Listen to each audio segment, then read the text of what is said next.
அவர்களை தேடிய பயணம் பார்ட் 13. சித்தி வளாக திருமாளிகையிலிருந்து 25 நிமிஷத்துல 11 கிலோமீட்டர் தூரத்துல உள்ள எறும்பூர்ல இருக்கக்கூடிய தத்துவராயருடைய அதிஷ்டானத்துக்கு தான் வந்திருக்கிறோம். ஒரு 1.5 வருஷத்துக்கு முன்னாடி காஃபி குடிச்சுக்கிட்டே கூகுள்ல டெம்பிள் டவர் அப்படின்னு சர்ச் பண்ணேன். நிறைய கோயில் கோபுரங்கள் வந்தது. அதுல ஒரு கோயில் கோபுரம் என்னை இம்ப்ரெஸ் பண்ணுச்சு. அந்த கோயில் கோபுரத்தை தான் இப்ப பார்த்துட்டு இருக்கீங்க. ஸ்கிரீன்ஷாட் எடுத்து என்ன கோயில் கோபுரம் அது, இந்த கோயிலுக்கு நம்ம போனதே இல்லை, ஏன் கூகுள் லென்ஸ்ல சர்ச் பண்ணி பார்த்தா தத்துவராயர்னு வருது. இந்த பேரை கேட்டோன்னா என் ஹார்ட் பீட்டு அதிகமாகுது. இது ஒரு இனம் புரியாத ஒரு கனெக்ஷன். தத்துவராயரா, யார் இவரை பத்தி நமக்கு தெரியாத அப்படின்னு கூகுள் செல்லக்குட்டி மூலமா சர்ச் பண்ணா இவர் ஒரு பெரிய வேதாந்தி, தத்துவ ஞானி. படநூல்களை தமிழுக்கு கொண்டு வந்து அதுக்கு இலக்கணத்தை கண்ட மிகப்பெரிய மேதை. நிறைய தமிழ் நூல்கள் வேற எழுதியிருக்காரு. சொல்லவா வேணும், ஒரு புக்கை டவுன்லோட் பண்ணி படிக்க ஆரம்பிச்சேன். சசிவண்ண போதம். பழமையான புக் எடிசன்ங்கிறதுனால லெட்டர்ஸ் எல்லாம் தெளிவா இல்லை.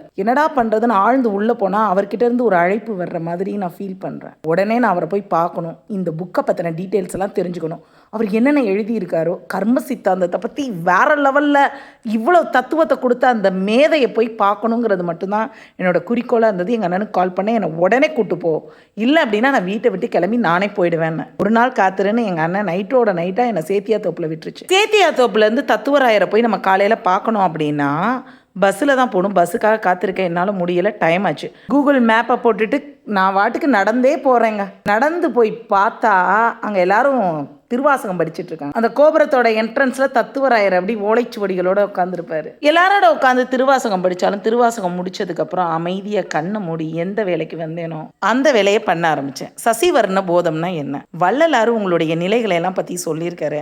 அந்த தமிழ் வேர்டுக்கு நிறைய பேர் விளக்கம் கொடுக்குறோன்னு சக்ராஸ் எல்லாம் பத்தி சொல்லியிருக்காங்க. உண்மையிலே என்னதான் நடக்குது எனக்கு ஒண்ணுமே புரியல.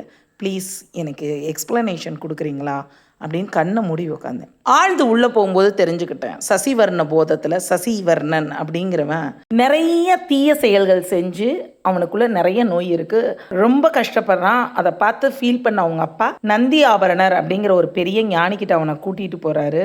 அவன் அங்க நந்தி ஆபரணரை பார்த்தோன்னா அவருடைய தீட்சண்யமான பார்வை, அருளுரையால அவன் பெற்ற ஞானத்தால அவனுடைய நோய் மாறி கர்ம வினையிலிருந்து வெளியே வரான். இதுதான் சசிவர்ண போதம் நமக்கு சொல்லக்கூடிய கருத்து. இந்த வரலாறு எங்க நடந்திருக்குன்னா இந்த பகுதியில தான் நடந்திருக்கு. இன்னும் நான் அதெல்லாம் தேடி பயணிக்கல. அந்த பயணம் பண்ணி இன்னும் என்னுடைய அனுபவத்தை பெற்று உங்களோட ஷேர் பண்றேன். தத்துவராயர் தான் எனக்கு பிரெயினோட வேவ்ஸை பற்றி நிறைய புரிதலை கொடுத்தாரு. அதை எப்படி ப்ரீத்தில் கரெக்ட் பண்ணுறதுன்னு, ஒரு பீட்டா லெவல்லேருந்து டெல்டா லெவலுக்கு எப்படி நம்ம போகணும், ப்ரீத் மூலமாக அதை எப்படி நம்ம சரி பண்ண முடியுங்கிறதையும் இவர்கிட்ட தான் கற்றுக்கிட்டேன். என்னுடைய வெல்விஷர்களில் ஒருவர் தத்துவராயர்.